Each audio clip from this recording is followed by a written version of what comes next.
মঘা নক্ষত্র সিরিজের 10তম নক্ষত্র এবং এর অধিপতি গ্রহ হচ্ছেন কেতুদেব। এই মঘা কথাটির ট্রান্সলেট করলে যেটা দাঁড়ায় যে মহৎ, মহান, চমৎকার, কল্যাণময়, উদার। আর এই নক্ষত্রের দেবতা হলেন পূর্বপুরুষ। এই নক্ষত্রের মেন সিম্বল হলো সিংহাসন, অর্থাৎ আপনাকে রাজা করা হয়েছে, তো রাজপাট তো দেখভাল করতেই হবে। মানে রাজা তখনই রাজা যখন সে প্রজার দেখভাল করে। মঘা নক্ষত্রে জন্মানো ব্যক্তিরা নিজেকে এই সমাজে রাজার আসনেই পাবেন এবং আপনি দেখবেন আপনার কথার অমান্য করার সাহস কিন্তু কারোর হবে না।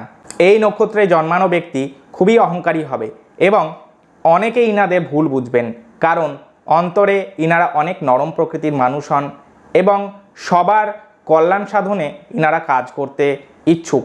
এটি অ্যাক্টিভ, শূদ্র কাস্ট, তামসিক, ফিমেল এবং উগ্র নক্ষত্র এবং এদের গণ হচ্ছে রাক্ষস।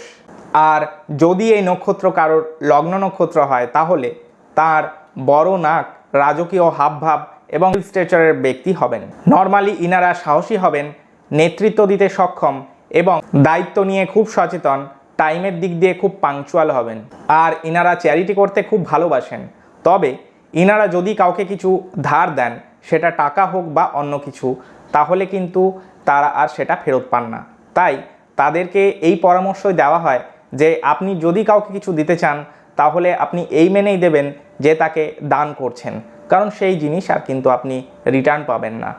আর যাদের এই নক্ষত্রে মুন অবস্থান করছে তারা অনেক সম্পত্তির মালিক হবেন, অনেক সার্ভেন্ট থাকবে, জীবন লাক্সারিতে পরিপূর্ণ এবং তারা অধ্যাবসায়ী ঈশ্বরের অনুরাগী ভক্ত হবেন।